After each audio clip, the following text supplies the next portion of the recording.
You started to volunteer for CLE before you were even a member. Tell us about that. Well, I was a member of the nursing faculty, and part of being on the faculty is you have to be on committees. And so because my specialty was lifespan development, they decided that I would be really good for CLE. And we were looking at procedures, bylaws, things like that, because they wanted CLE to be able to conform to the campus. So I was on the campus side at that point. What was your first volunteer experience as a member of CLE? As a member of CLE, I think I started on the board of trustees, but they already knew me because I had done many things before that as a volunteer. That was my first thing. Then CLE decided that they really needed to have more action on campus. They wanted people on campus to know what CLE was about. So they developed a new position called Vice President of External Relations, and that was me. So that was my next position. Wasn't it first considered to be external affairs, and they decided against affairs?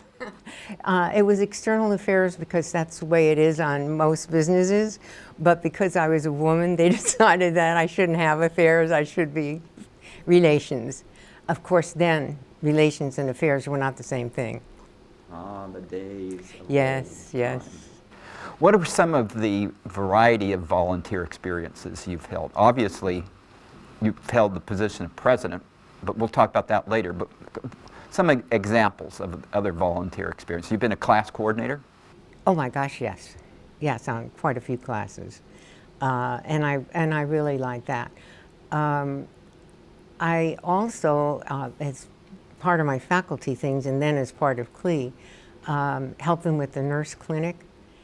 As part of the faculty, I wanted our nursing students to see healthy, active, bright seniors, because before that their interactions were mostly in nursing homes where there were people who were probably not even wholly conscious.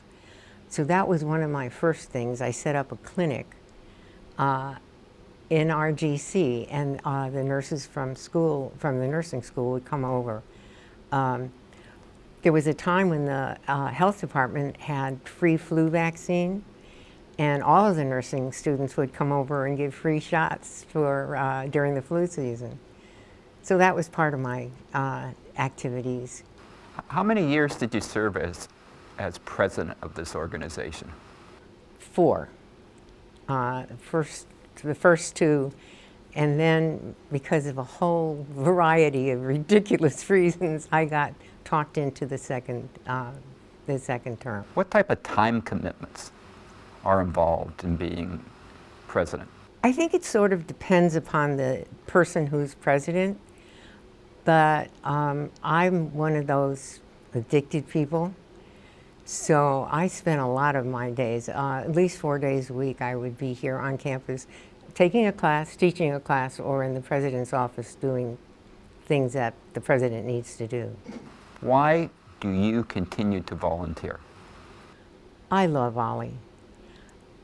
It's the one organization that I know around here which treats me like a sentient human being. We've become close, really family, not just friends, but family. I have people call up to find out how I'm feeling if they haven't seen me in a day or so. That's totally different than almost any other organization. And that's one of the reasons that I love it. Now, many lifelong learning organizations that are university-based use a combination of paid instructors or exclusively paid instructors. CLE and now OLLI never pays people to instruct, and we rely upon volunteers. What do you see? Does that work? I think it works, and obviously Leo Shapiro thought so, that was one of his guiding formats, is that we should not have to pay to have somebody lead a class. There were profs on campus who, as part of their faculty duties, needed to donate time for other things, and he knew that. But he said, we're full of people who have all kinds of experience, who can coordinate and lead these classes. Why should we pay? It's ridiculous. So that was one of our foundation problems.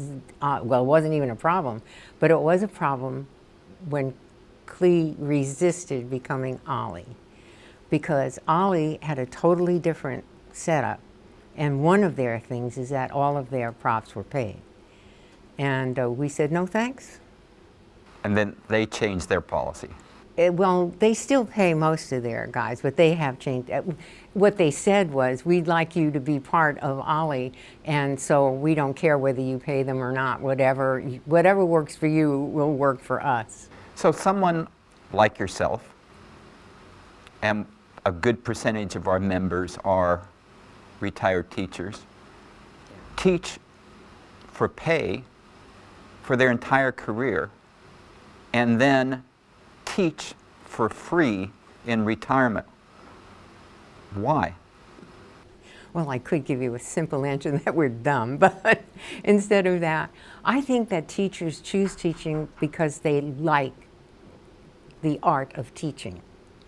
And when you're finished teaching the subjects that you did in school, you still feel that need, that joy in telling people how things work, or why somebody wrote the book they wrote and what it means.